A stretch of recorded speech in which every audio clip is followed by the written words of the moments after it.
honest. Right. I don't remember a lot of them. Nice. I went to a lot.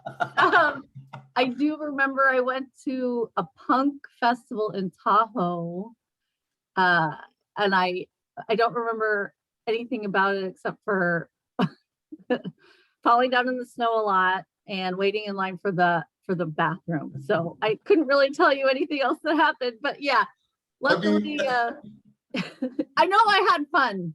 That was the most important thing. I love it. I love it. How many people, if you've met Amy or seen Amy, could say, wow, Amy went to a punk festival and doesn't remember. I love it. All right. So there's a rhyme to a reason to this question. Who else has been to a festival? I saw a hand. Gabrielle, what's one of the most memorable festivals you've ever been to? There was one when I lived in Seattle a few years ago, and my favorite band from my teenage years was there, and I had never seen them before. And I waited for hours so that I'd be in the front when they went on, and I made contact with the lead singer, and I started crying. And then I don't know if I imagined this or if it's real, but the rest of the concert, I feel like he kept looking at me to make sure I was okay. But I was probably imagining this whole scenario. Okay, so who is the band? What's the band? Oh, they're just this. It's okay. Tell us. This kind of emo band called Brand New from the year 2001. Awesome. But he was singing to you the whole time. I love that. I'm glad you had a personal experience and you had a personal concert. All right, who else had a great experience at a music festival? Patrick, where was it? It was the first major festival I'd ever been to. It was Bonnaroo when I was in college. Oh wow. And it was kind of as close to Woodstock as I felt like I could get. We were just we were camping and it was muddy and we're trading bacon for foreign substances, and it's it was rad. And then it was really, really sick as well. I got to see Al Green, who I love dearly. Yes. And I just never knew when I was gonna have that chance again. And it was just iconic. It was everything you wanted it to be. And yeah, just really special. You're in the woods. It was a blast. I love it. Who else has one that they want to share, an experience, a music festival that they went to, and a really, really cool experience they want to share? Anybody else? Anybody not remember? It's okay. All right. So you guys, I want to tell you a little bit about myself. And like I said, there's a rhyme and a reason for all these coaching sessions. I'm a huge Grateful Dead fan, huge fan. And the reason why is because I have a true spiritual connection with that band. Because I feel that what they represented at that time in America was something that was completely different. It was something that was, different than what the status quo of music was at that time, right? It was this basic music, and then you enter in psychedelics and people were able to explore music in different ways. And then you had this movement that happened in San Francisco and this counterculture and people saying, you know what, I don't want to conform to what the United States of America says that I need to be or should be, or what the norm is supposed to be in conformity, right? And so in 1967, so the year before the Summer of Love, there was an event called, what was it called? It was, hold on, I have it. So I want to make sure I say it right. So the name of the event was Human Being. So it was BE-IN. This was officially the very first music festival that sparked all the subsequent music festivals that we are now accustomed to, such as Coachella and all the other events that you remember or do not remember over time. And so I think what was great about that event is that it helped to bring all these collective people together and said, you know what, wow, look at this. There's 40,000 people. I'm not alone. I can be myself. I can twirl hula hoops. I can do the things that I want to do. I can make jewelry. I can travel. I can live off the grid. I can do whatever I want. And that's okay, right? And so it sparked this whole revolution of music and how people came together and how they appreciated music. And these events have now stand the test of time. And all of us have been to really cool festivals, or if you have not, I highly recommend that you go because it is truly a great experience. not only for yourself to see art and culture and music, but the energy that you're surrounded by. And you see all those people that are so comfortable in their own skin. I know that we've all been to a concert and you look over to the dude to the right or the girl on the left, and they're just like feeling it, right? And they're so comfortable in that moment being whoever the fuck they want to be, right? And so I thought that that was like a good baseline for our conversation today. So let me bring this presentation up. I created a little something for us today because I thought that this was a good conversation to have. And we've had this conversation before, but we're going to dive in a little bit deeper. Patrick, can you read this quote for me? Yeah, sorry, I got distracted. I was looking at the Human Being concert posters. They're like epic. Yeah, incredible. You cannot be all things to all people. Be unique, be different. Give to others what you want for yourself, and do what you were made to do. So when I pull something like that up, let's go over to Lauren. Lauren, what do you take away from this quote? What does this mean to you? Let's hear your thoughts and insight on this. And you're muted. Let me unmute myself. I'm all blah blah blah. So this quote to me is all about being yourself. You can't make everyone happy, you know, as much as you want everyone to like you. You can't be everyone's perfect self. So you just have to be yourself, be your perfect self, be okay with you, and do what you were meant to do for yourself and not live for others. Yeah. And you guys, the reason why I talk about this is because what I feel, and a lot of these thoughts that I'm going to go over with you in a minute come from the book, The Atomic Habits, because it talked about it. And it's weird. I literally opened the book this morning and it said conforming to social norms. And I was like, wait a minute, let me dive into this a little bit. And so I got some ideas and some thoughts and went through the book a little bit. Let me stop my share for a second. What's happening in real estate in the last year and a half has definitely changed the landscape. How many people have been in this business for more than 5 years? Please raise your hand if you've been in this business for more than 5 years. How many people have been in this game for more than 10 years? Right? And so over time, and Miss Terry, I mean, I'm sure that you can contest to this, this business has changed dramatically, right? The way people viewed this business 10 years ago, and if you were to fast forward and say, this is what the business is going to look like now, they would have been like, no way, there's no way that will ever happen. I remember there was so much pushback on people using video. No way, that's not going to work. There was a time before, DocuSign where you had to go and present your offers in person. Could you imagine that? You guys write an offer on 123 Main Street and there's 10 different agents there and you all have to present your offers in person, right? To think about where we are now and like the way that we present offers. So when we think about what's happened in our business, I believe with certainty and conviction that when we look back on what Team Fast accomplished in Fast Real Estate 5 years from now, we can truly say that we are a part of a movement in the Bay Area and a movement in real estate. Because look around the industry. There's always going to be the Coldwell Bankers, the Keller Williams, some of these old traditional mom and pop places that are doing business that looks similar to how other people are doing business, right? And not to knock them, I think they're great companies, but enter Fast Real Estate and Team Fast. When you look around this room and this motley crew of people that we have that are all individuals, all unique in their own right. You have the Eric Kings of the world, you have the Terry Daniels of the world, you have the Patrick Nissums of the world, people that are carving out their own lane, their own way, and speaking the way that they want to be spoke, or want to be spoken to, and not worrying about, oh my God, can I say this? Should I do this? Right? So when we look back at what Team Facet will accomplish and has accomplished, I feel that you guys are a part of a movement, right? And I wanted to share a couple things with you because I think that this conversation is super, super important. When you guys have a chance, take a look at the Human Being. This was something that started in 1967. Like I said, it still continues today because people wanted to be different. They wanted to be a part of something that they felt accepted, and they wanted to be in an environment where they can totally be free. And this was definitely something that happened. So let's dive in a little bit, you guys. So if you're reading The Atomic Habits, there's a couple things that I pulled away from this book that I want to share with you guys today because I felt that it was really powerful. The culture we live and work in determines which behaviors are attractive to us, right? How many people have seen people on this team that you said, you know what, I like the way that that person operates. I like the way that that person communicates, and potentially had changed the way that you said, wow, well, if that person could say it, I was thinking it, I can do it too, right? By a show of hands, does anybody influence you on this team? Have you been attracted to any of that type of communication within our environment? I know personally, I have myself.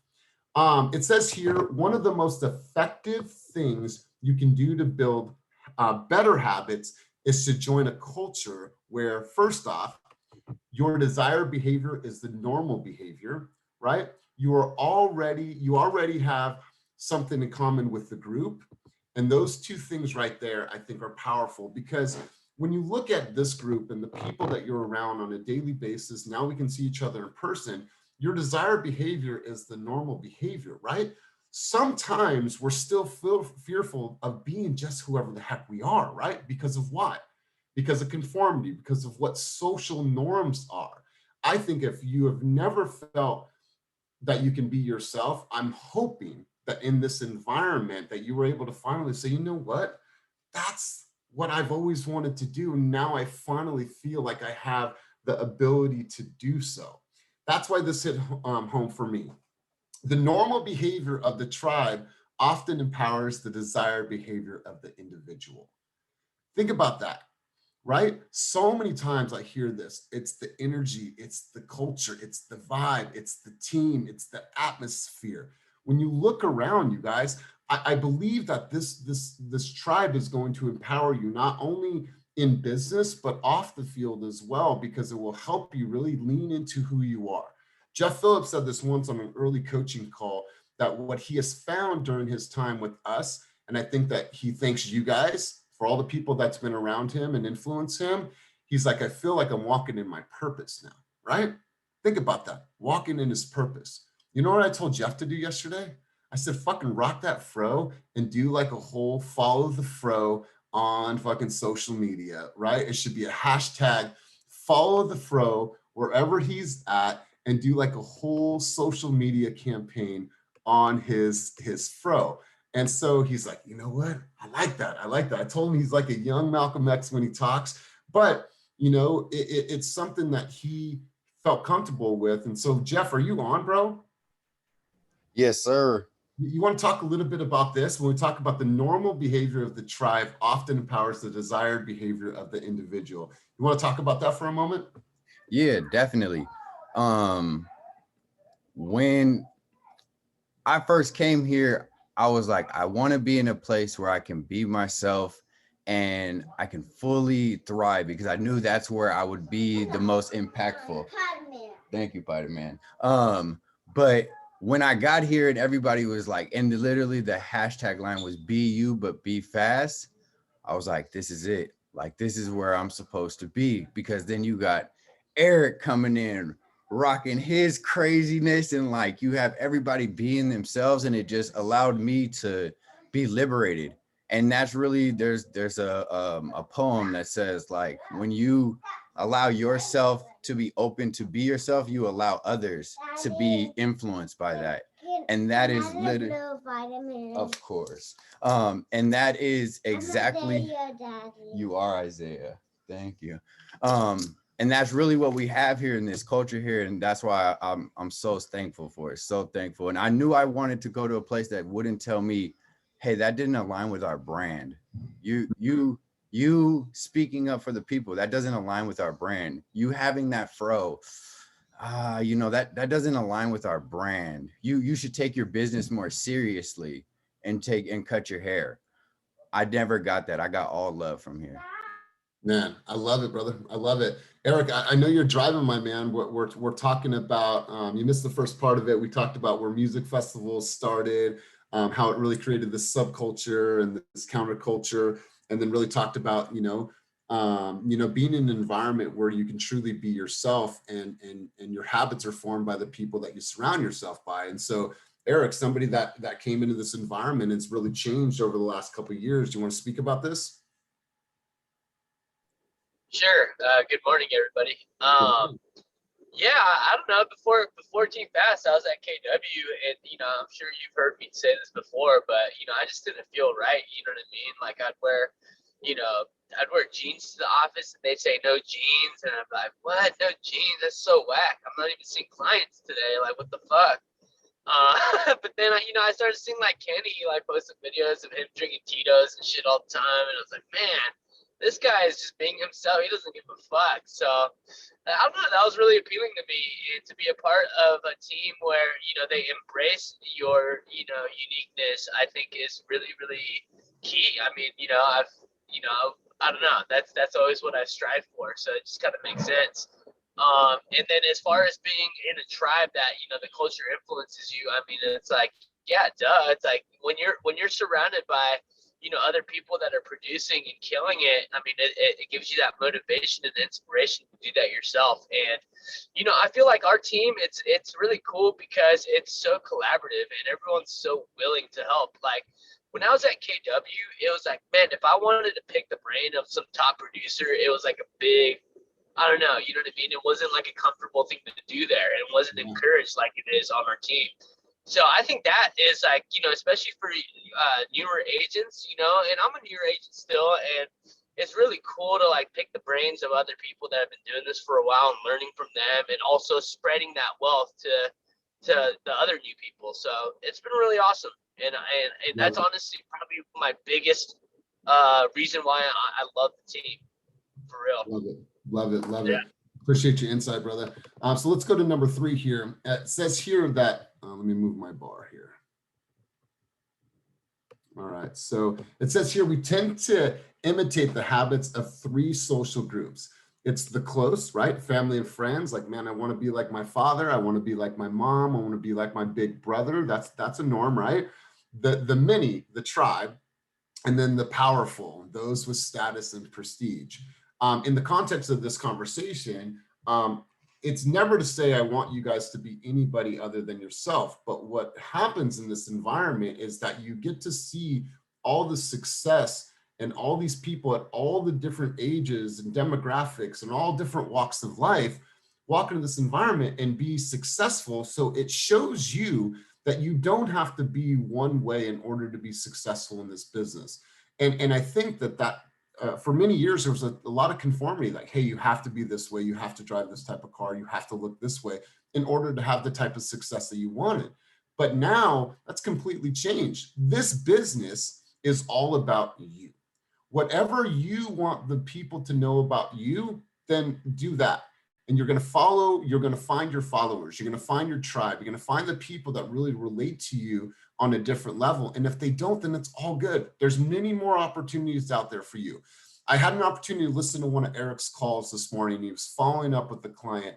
And as soon as he started having the conversation, it was like I was just talking to Eric and we were sitting down, bro to bro and having a conversation, because he was okay with just saying, man, hey man, I'm going to keep it real with you. I'm not going to use any of that real estate jargon. I'm just going to talk to you like a homie. Right? Is that cool? He's like, yeah, man. He's like, listen, man, the way you're thinking, the way he was overcoming objections was just the way that we speak normally. And the guy was like, yeah, you could set me up as a search, but overall, listen to the call, it's in the general channel. It really started making me think, like, once you are, you release the fear of who I think I should be and just be who you are, I promise you, you will start to walk in your purpose. And so I wanted to share those thoughts with you guys, and I wanted to open up the microphone to a few of you guys. And so feel free to jump in. I wanted to ask you guys, and I wrote a question here. What's a behavior you have changed that has helped you find your inner voice in life and business? Let's have that conversation, you guys. I want to ask you guys, and feel free to jump in on this. Anybody can raise their hand, take themselves off of mute, but let me ask the question again. What's a behavior you have changed that helped you find your inner voice? What was a moment that you had an aha and said, you know what? Wow, I can just leave that behind. And I have something. Yeah, bro, go. Accepting the fact that I may have not done everything right in the situation. Stop putting blame on everybody else and accepting the fact that I probably could have done something better to make that situation different. I was telling Elias the other day, like, there's a listing that I knew was coming on and I did not go and be proactive about the property. I didn't go and talk to the seller. I didn't go and talk to, you know, anybody around that property. And then 2 weeks later, I mean, well, I assumed that they had come and talked to me because that's what they said they would do. So I left it at that. 2 weeks later, I saw that someone on our team worked with the buyer that I was supposed to get that listing, and they closed it for 1.5. So I was just mad, right? I was mad at the seller. I was mad at the people who told me about the listing. I was mad at everybody. And then I was like, no, man, that's on you, bro. Like, you did not go and do the things that you needed to do to even get the opportunity to stand in front of this seller. So I guess one thing that I'm like still learning and practicing on is like recognizing what I have done in the situation to get that outcome, and just working forward and just realizing the mistakes that I made and accepting them and then changing them and going forward from there. So I guess that's something I'd say, is that realizing that I have parts in situations when they don't go all as planned, like I need to review and see what I did to then not do that again. Yeah. And it's a lesson learned, right? It's an opportunity for you. Yes, lesson learned. And so here's the atomic habit shift, right? The atomic habit is anytime I hear somebody who's interested in possibly selling the home, what is the next habit I should do? I'm going to follow up instantly. I'm not going to wait. I'm not going to. So changing that one habit would give him a completely different direction, right? We're talking a small little habit. What are we made up of as humans? We are made up as small, mini, tiny little atoms. You put us all together, we have this beautiful human being that is in front of you, right? So the small little habit shift for you, my man, is one small thing. You do that one small thing, I promise you'll have a different direction. PK raised her hand. Go ahead, PK. For me, it's teaming up with myself again. For a very long time, it seemed like I was in different teams. It was me versus me, or against me.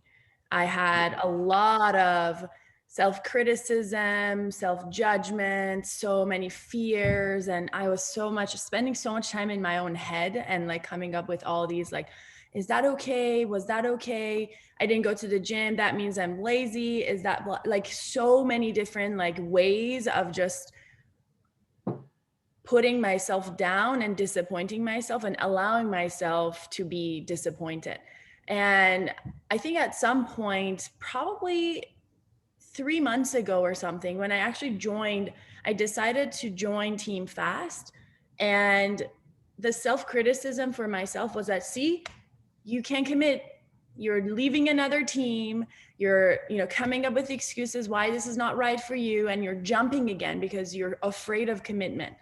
And once I made that jump, and then I was involved in this community of just positivity and just uplifting and empowering and really becoming friends with myself and not being my own worst enemy, I think I realized that every time I have a negative thought about myself, I just like revisit and just like, I don't allow myself to go there, like we have to be our own biggest advocate. Like I am a biggest believer that if you do not love yourself the way that you want others to love you, you will never get that love from anybody. And that was like the biggest thing for me. Now if I miss gym, instead of just like talking down on myself, I just come up with another solution. Okay, let's go for a very long walk. And then the next morning I will make up for it. Yeah. There's no more just like, oh, you're lazy. See, I knew you weren't going to do it. And like all these like negative talks. Wow. So that was the biggest thing for me. And I think it's really going to help me become what I want to be in life. I love it. You guys think about this. And if you haven't read this book, it's by an old author named Maxwell Maltz. And we've mentioned this before on this call. It's a book called Psycho-Cybernetics. And the premise of that book is, psycho is the mind, cybernetics being like the machine, right? There it is right there. So Psycho-Cybernetics. So you guys are in control of your operating system, right? You are the one that's in control of everything that's going on between your ears. But sometimes you need a software update as well, right? You might need to go in and change the software just to give you a better guide or enhance features, right? Better way of thinking. So I love that. And I love that the book was right there. So let's hear from two other people. We're going to shift gears for a minute. So who else has changed a behavior that helped you find your inner voice in life and business that they'd like to share in this environment? Miss Terry, let's go to Brittany. Brittany, you're brand new to group coaching. I want to hear from you. Brittany Wade, are you there? All right, let's go to Miss Terry. Good morning. I believe that this environment at Team Fast has all the components that you will need to be successful. I'd like to see in the future that it comes together, that it's in a systematic format to where the newer agents can immediately coming in on the team basically have a outlet to being like what PK was saying, not being, you know, forced to be negative, but they immediately get taught mindset. Yeah. And all the classes that you give are just like amazing, but there's like, I think there's systems to it too for people to have a better understanding, so they don't have to, like myself, figure it out later on. You know, like I kind of know the systems now, but I wish earlier on I had that platform. Okay. And hey, I mean, I'm open and I'm down if you want to help me and kind of develop like that roadmap and where to start, because fortunately we have the ability to go back and watch tape. Every single one of these recordings or sessions are recorded, and they're all categorized, and they're all on YouTube. And so these are actually things that we are sharing with potential new agents, so they can come in and get a glimpse of our environment. Like, okay, here's the categories. Like, let's see what these people are talking about. So Terry, I love that. And so it's really great stuff. Let's hear from one other person. Let's hear from Ernesto.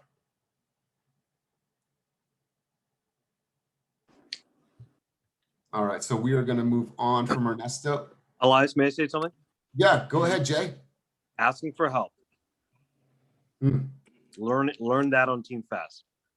Like Eric said, I was also at KW, which great mom and pop, some good stuff going on there. I really respect Gary Keller. I refer a book recommending right now, The One Thing by Gary Keller. Asking for help is something I've really learned with Team Fast. If you don't know the answer, don't stop. Somebody will, and it's just a matter of putting out the effort. You don't have time to ruminate and think and get into a negative thought process, beat yourself up, any sort of story about not being the best. We don't have time for that. We have to serve our clients. We actually have a team to support. So for me, that was a very big change in behavior, which is I am going to ask for help and I will get the answer. That's actually my job.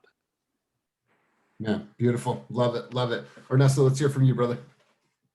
Elias, I jumped on a little late, but I'm going to pick up where PK touched. I'm currently cleaning tile. It's photo day at one of my listings. As it relates to like your relationship with yourself, it's something that I can definitely relate to. Loving yourself, being really forgiving with yourself, believing in yourself, kind of an exercise that I do sometimes. Imagine if you're sitting across the table from yourself, what would you say to yourself? And like you can't give from an empty cup. You have to take care of yourself. Along with that, though, I think what I enjoy about being on Team Fast is there's another thing. I know you're a big Tony Robbins guy, but you become an average of the 5 people that you hang around with. So I was at a different brokerage where I was just on an island. I was almost shamed for asking for help. I felt dumb, and here I don't feel that way. So if anyone has kind of, self-limiting beliefs, or you doubt what you're actually capable of, you can definitely work at it, turn it around.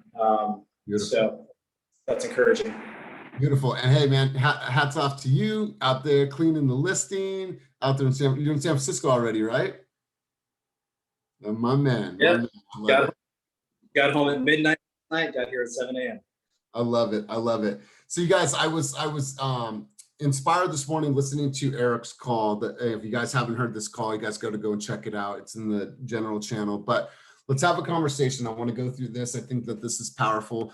We do this, and I think the reason why we do this is to hear how you guys are going to respond to this, how you guys talk about the market, because that conversation comes up obviously every single day. Right. So I want to hear from somebody, a quick update on their local market. Gabrielle, where do you live? I live in Oakland. You live in Oakland. All right. So you're following up with the client, and this is the context. I'll give you the context of Eric's call. You're following up with the client. You noticed 6 months ago they were looking. You've spoke a couple times. You just want to follow up and see where they are. So that's how you know me. So call me, and then I'm going to hit you with some of the same objections that they hit Eric with, and we're going to run right through this. And you're going to try to share with me what's going on in the market and why I should probably not wait. So let's run it back. Okay. Hello.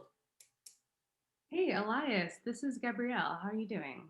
Good. Gabrielle from eXp Realty. I think we last talked about 6 months ago when Oh, yeah, I remember. How are you? I'm good. Yeah. Last time we talked, we were looking at houses. And so I just wanted to get an update on how your home search was going.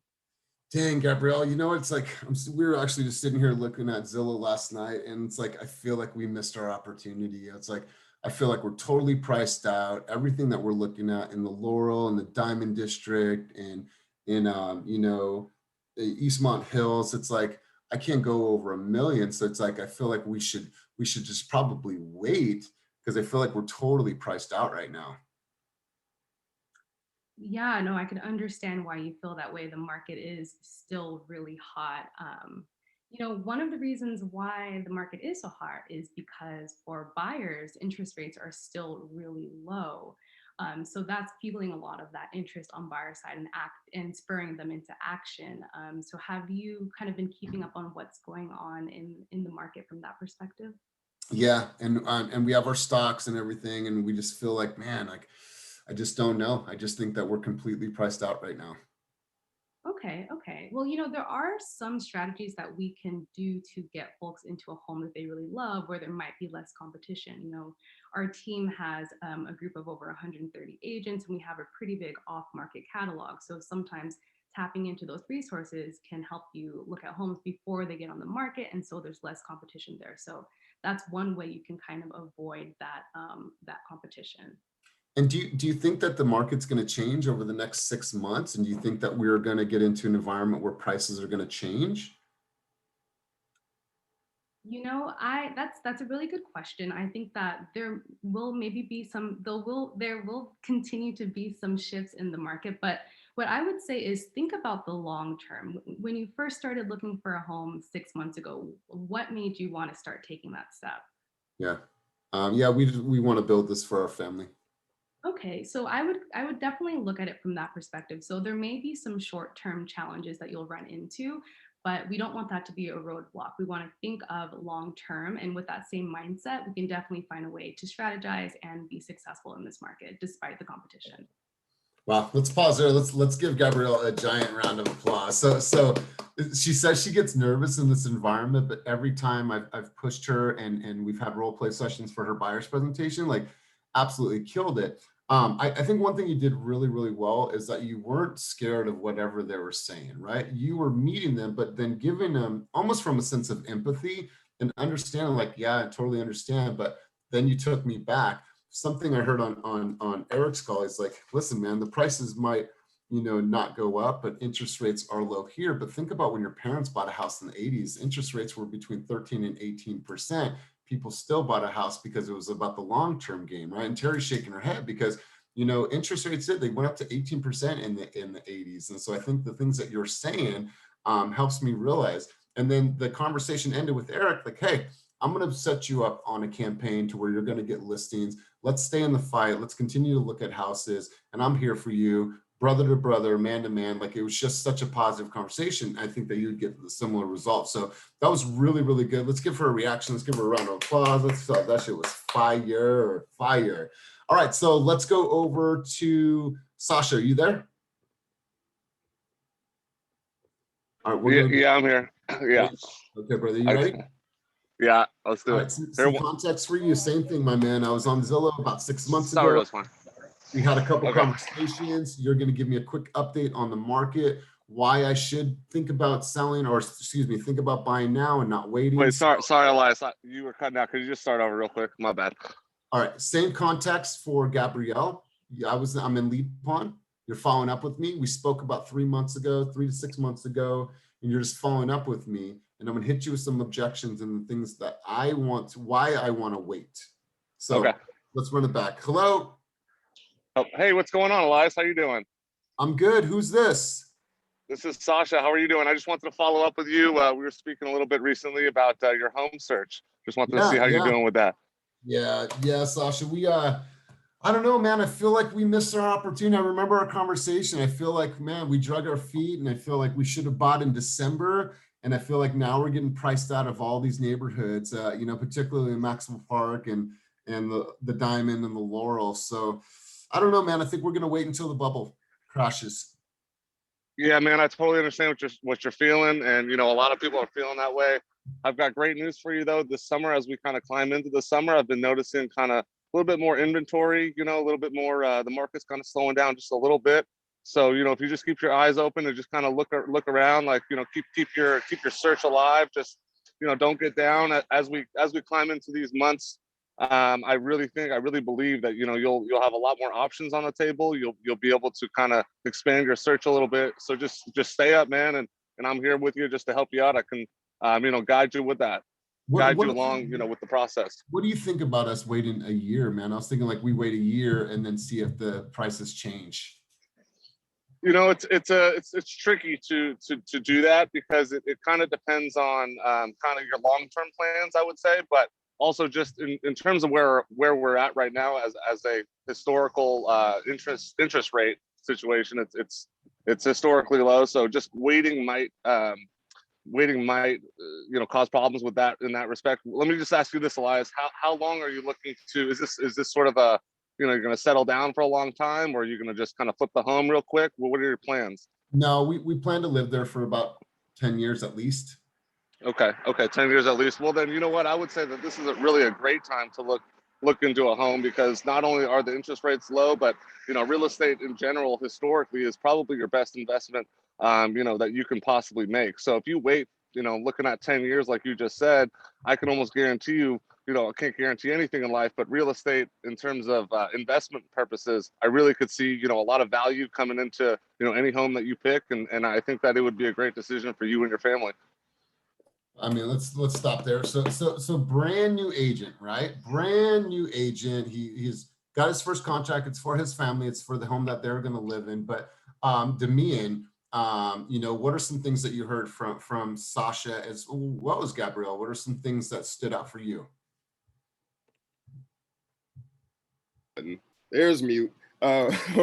What stood out is just the confidence to keep going. Like I think I complimented Sasha like a week ago, maybe a couple weeks ago, just on how he started and then where he came in such a quick time in terms of confidence in continuing to try to set an appointment or build a relationship, and that's key. You just got to keep going.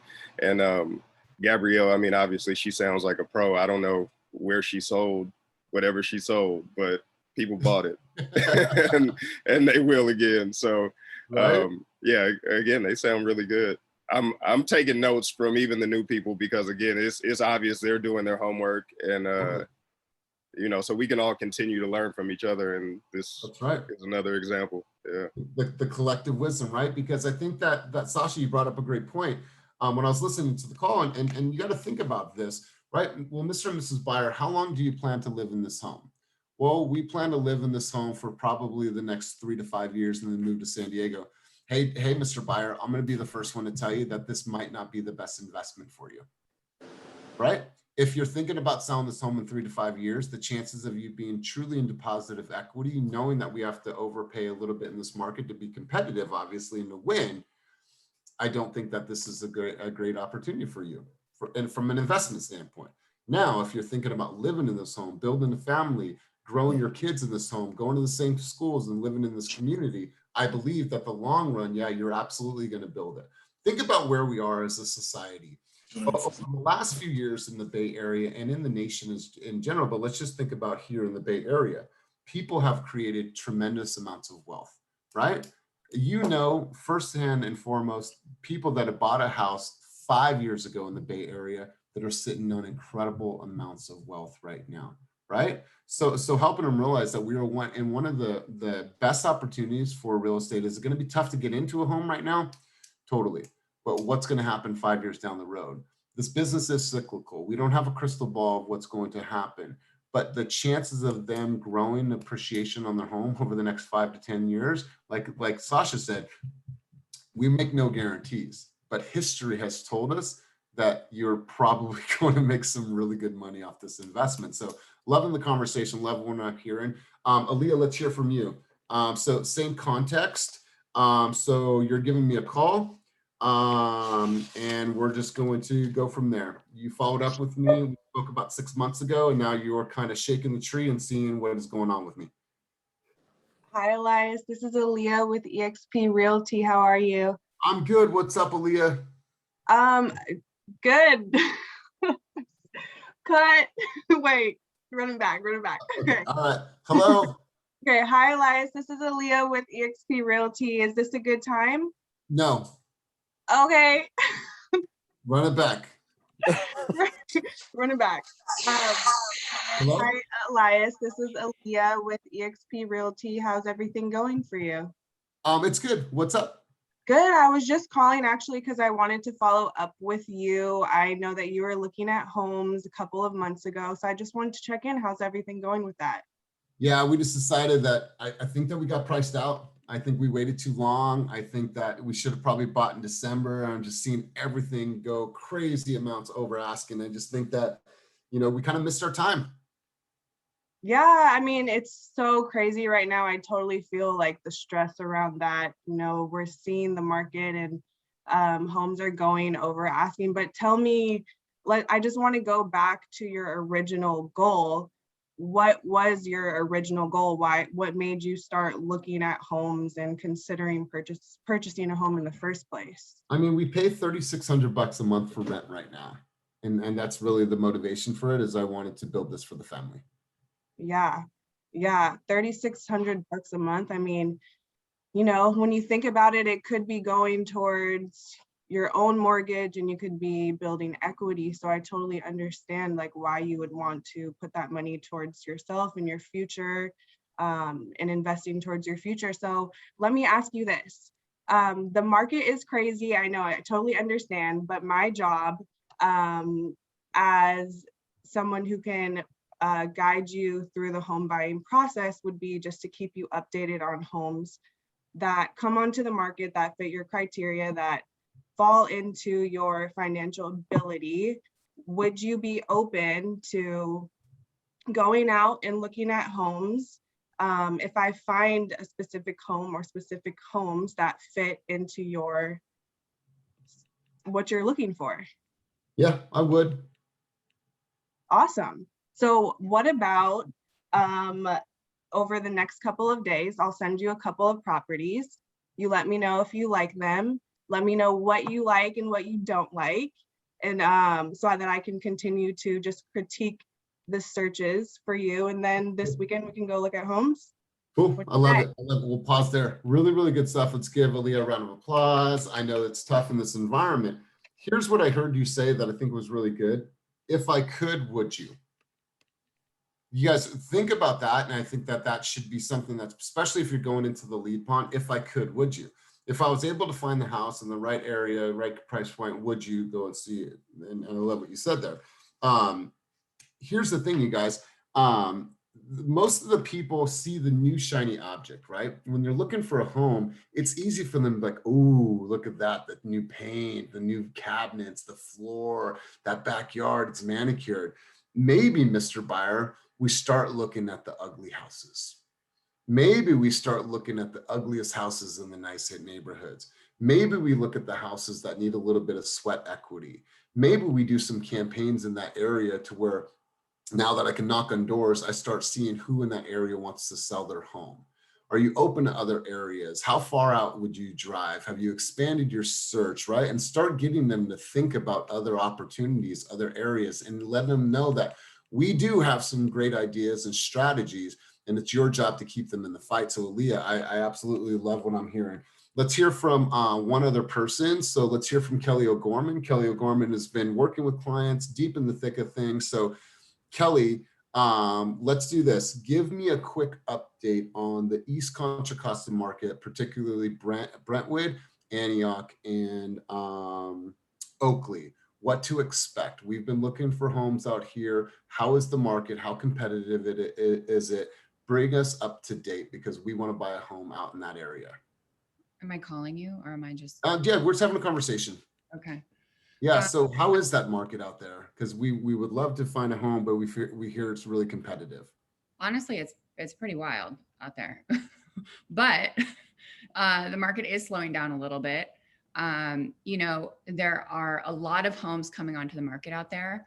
Every week, there are a lot of new properties. And so, you know, we get out there, we get looking at homes, and I'm sure that we'll find many that you will have great interest in.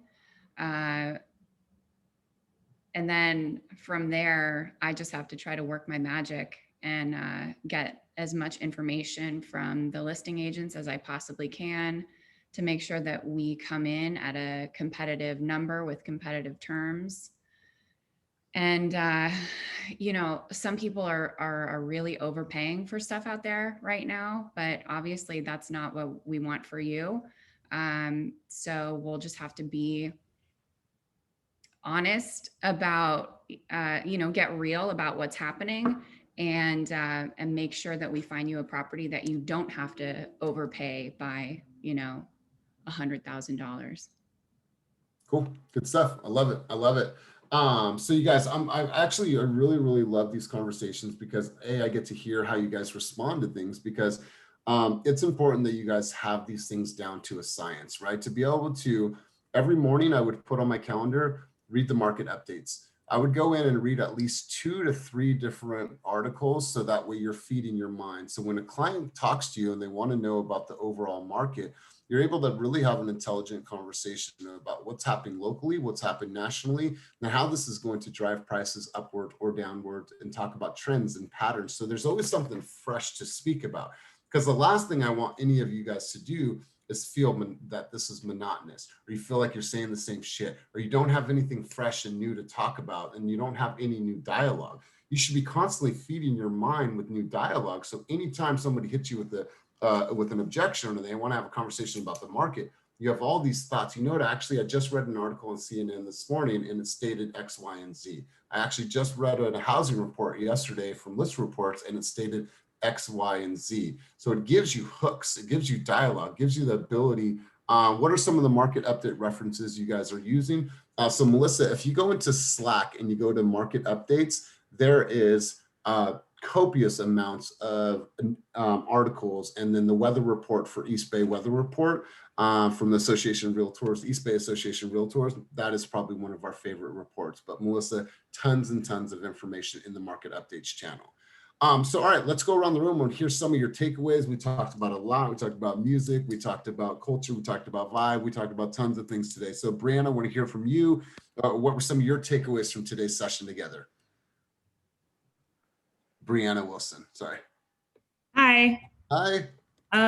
So a lot of takeaways. I really find that the scripting is very valuable, especially since I'm brand new. So that's one of my biggest takeaways. Another big takeaway was talking about the behavior that we change to channel our inner voice. And I just kept on thinking about the art of letting go. I don't know if you guys have read the 4 agreements, but one of them is to not take things personally, and the art of letting go. And that can be translated to so many different things. Like if you're on a call and it doesn't work out, you can let that go and move on to the next, or just not stress yourself out. So a lot of takeaways. So thank you.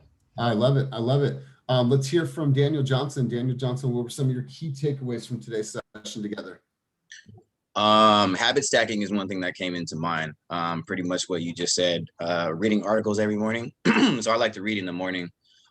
So kind of habit stacking, you know, add some articles on top of that, just keep building those good habits. And also really diving into the market and wanting to learn about it. I kind of think like, if you ask like a guy that's really into sports, you know, tell me who's better, LeBron or Kobe, they can go on for days. just because they're interested and they're passionate about it. So if we can like really learn our craft and be passionate about it in that way, you can pretty much explain whatever it is and not ever really have to be nervous. Love it. Yeah, you're absolutely right, my man. You're absolutely right. Let's go over to Raymond Rosales. Raymond Rosales, takeaways from today's session together. I mean, there's always so many takeaways. That's why I love coming to these sessions. I really related with like what PK had to say, and then also my boy David Hiller over there. And Gabrielle was fire. I was like, dude, I would have shit the bed right there, and she killed that. I was like, damn, like that was fire.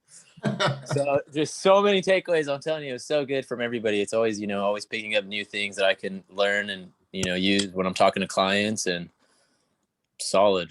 Love it. Love it. Melissa, let's hear from you. You know, newer to group coaching. So Melissa, what were some of your takeaways from today's session together? All right. Just being like more of myself, being okay with that, not trying to conform to what I think people or clients want to see from a realtor, but just being more, you know, personal with them on like a friendly basis, because that's really how you're going to connect with clients anyways. And just like you had said, you know, if it doesn't work out with one person, there's going to be more opportunities. You want to work with people that you can vibe with, connect with, and who, you know, just like you, I guess. I don't know.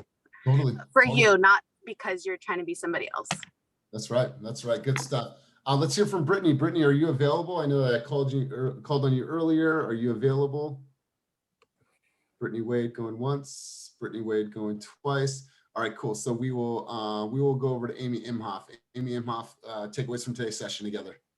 Another great session. Thank you. Basically, be yourself, love yourself, and always think positively, because once again, whatever you think, it's true. So think positive. And Gabrielle, you are a rock star. You're so smooth. You're like smooth like butter. It's amazing. Woo! I tell you what, I knew Gabrielle came from an environment where she presented. I was like, what did you do before? She's like, I came from corporate marketing. I was like, I knew at the moment you started presenting. So really good stuff, you guys. We're going to... Elias, may I? Yeah, please, brother. Okay, off of books, The Four Agreements, I wanted to mention on the topic of culture, a related book called The Wizard of the Upper Amazon. Has anyone heard of this book? No. It is a very obscure book written in the 1970s. It's an amazing story. It is also the first account of ayahuasca use in the West. Why am I mentioning ayahuasca? I've never taken it, and I can tell you, and I wrote this down to make this clear, ayahuasca isn't for personal development, according to the indigenous. It is to have a group visionary experience in which the tribe becomes one consciousness to see the future and accomplish a goal, like hunting a boar, which is what the Wizard of the Upper Amazon relates to the reader. To me, that's what Team Fast is. It's Wow. that trip that brings the tribe together so we can see as one consciousness into the future and create the conditions to not only survive, to thrive. Wow. That was cool. I mean, powerful, right? So on Monday, you guys, we're going to meet up at the office. I'm going to have ayahuasca for everyone. So just clear out your calendars. So we're all going to sip the tea together, and we're going to take a harmonious journey into the mind. And we're really going to tap in. So you guys get ready for that. Clear your calendars on Monday. But Jay, man, that was powerful, bro. I wrote that down, The Wizard of the Upper Amazon. So you guys, wonderful, wonderful session. I got some great topics lined up for next week. I'm really excited about, you know, where we're heading, where we're going. We're going to continue to grow this group. My goal is to get to 100 within the next 2 months, and I know that we are on track to do so. So you guys, this weekend, have some fun. Be safe out there for 4th of July. Hopefully I get to see most of your smiling faces tonight for the movie. Make sure, Terry, if you're coming out, bring the keys to your husband's car, bring the Corvette out, bring the classic car, bring the Humpty, I don't care, just come out, have some fun with us. This is gonna be— He's coming from work, so we'll both be in our work cars, sorry. Okay, all right. Well, if he's coming from work, then the Corvette's at the pad then, right? I don't get to drive it. Oh, shit. All right, you guys. Well, hey, really great work today. Let's all keep it moving. towards our dreams, goals, and vision. I look forward to seeing you guys tonight, having some fun, and I will hopefully stay awake for the entire movie. That is my goal for tonight. So I'm gonna go get my car detailed, and I will see you guys out there this evening. Have a wonderful, wonderful day. Appreciate you all.